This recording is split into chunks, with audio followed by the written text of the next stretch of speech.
Good morning, dear students. How are you?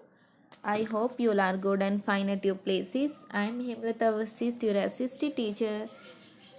Today we are going to the next topic, the chapter number 2, that name the rise and growth of the company power. Next topic is the French in India. Let me read about this topic. The French company named Compagnie des Indes Orientales, French जो company थी, like जैसे British east India company थी, वैसे ही जो फ्रांसीसी थे उनकी जो कंपनी थी उनका नाम था बेटा कैम्पैग्नी डैश इंडेस ओरिएंटल्स।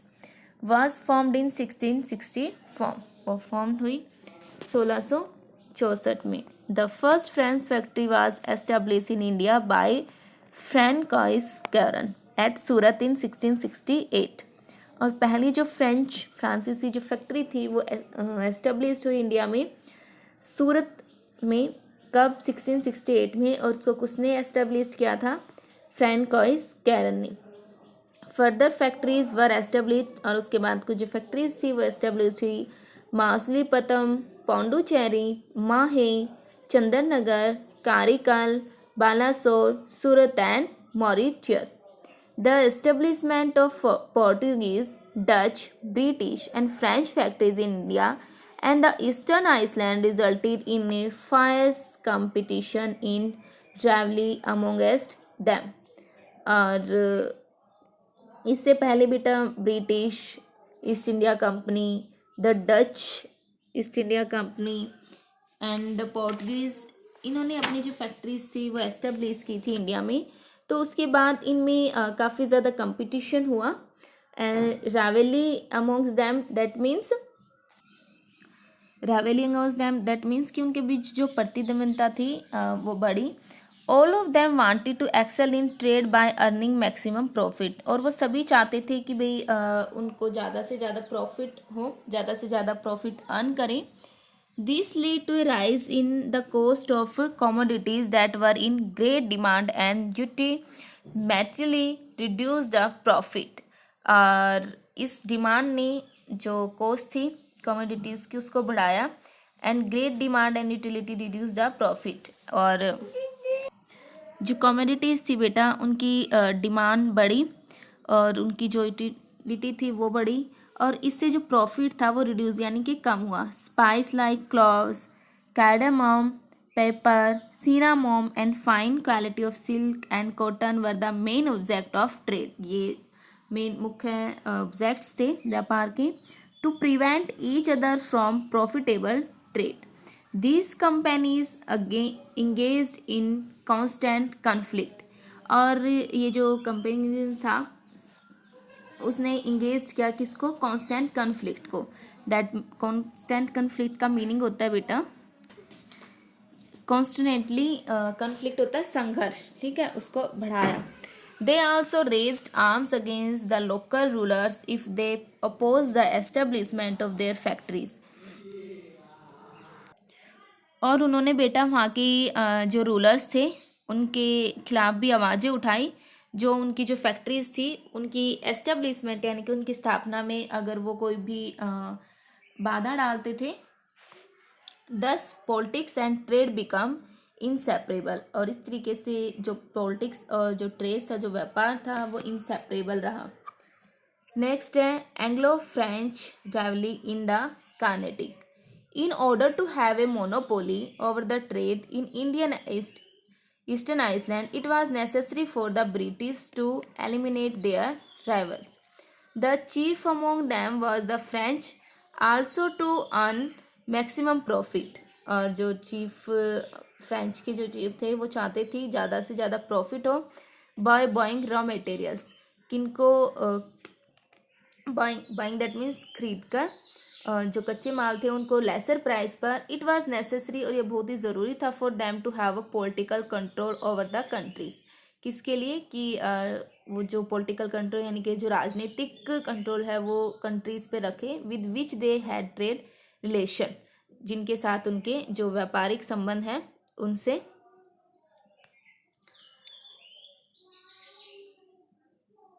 उसके बाद है England and France were traditional rivals.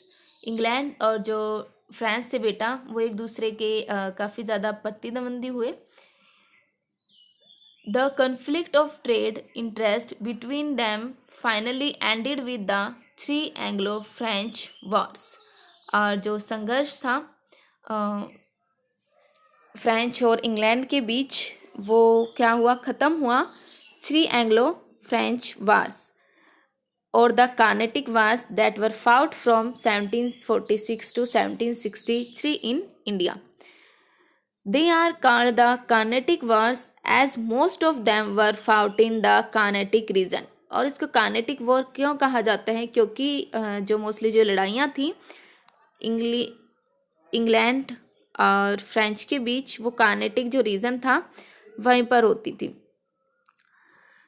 And other parts of Tamil Nadu, और तमिलनाडु के अन्य पार्ट्स में. So this called Carnatic war. The Wars finally resulted in the establishment of British power in India. और इसका result क्या हुआ कि जो ब्रिटिश पावर थी वो इंडिया में एस्टेब्लिश्ड हुई, स्थापित हुई. नेक्स्ट बेटा the British conquest of Bengal, यानी कि ब्रिटिश की बंगाल पर जीत. In the 18th century Bengal was a rich prominence. It also flourished well in trade and commerce. 18वीं शताब्दी तक जो बंगाल था वो काफ़ी ज़्यादा प्रोविंस, यानी प्रोविंस होता है बेटा प्रांत, ठीक है. वो 18वीं शताब्दी तक जो बंगाल था वो बहुत ही रिच प्रांत था. It also flourished well in trade and commerce, और ये अपने कॉमर्स एंड ट्रेड में काफ़ी ज़्यादा फ्लोरिश था, यानी कि सफल था. The English had established their first factory in Bengal in 1651 by the permission of Sultan Shah Shuja. सुल्तान शाह सूजा की परमिशन से उन्होंने अपनी फर्स्ट फैक्ट्री लगाई बंगाल में. कब? 1651 में. The then subedar of Bengal, जो बंगाल के सूबेदार थे. Further the English got the zamindari of 3 village namely Sutanuti, Kalikata and Govindpur in 1698 from Subedar Azim Shah.